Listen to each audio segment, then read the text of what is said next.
తిరుమన్పల్లిలో మహాశివరాత్రి పర్వదినాన్ని పురస్కరించుకొని శ్రీ భవానీ తిరుమలేశ్వర ఆలయంలో ప్రత్యేక పూజలు నిర్వహించారు.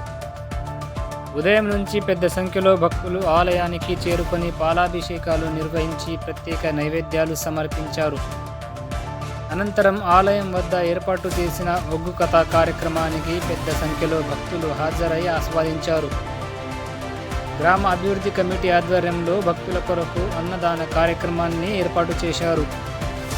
ఈ కార్యక్రమంలో వీడీసీ చైర్మన్ బాలరెడ్డి, కమిటీ సభ్యులు, సర్పంచ్, పాలకవర్గ సభ్యులు, గ్రామ పెద్దలు, కావేటి సాయిలు, భక్తులు పెద్ద సంఖ్యలో పాల్గొన్నారు.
రాజకీయ వార్తల కోసం కేఎం న్యూస్ని సబ్స్క్రైబ్ చేయండి.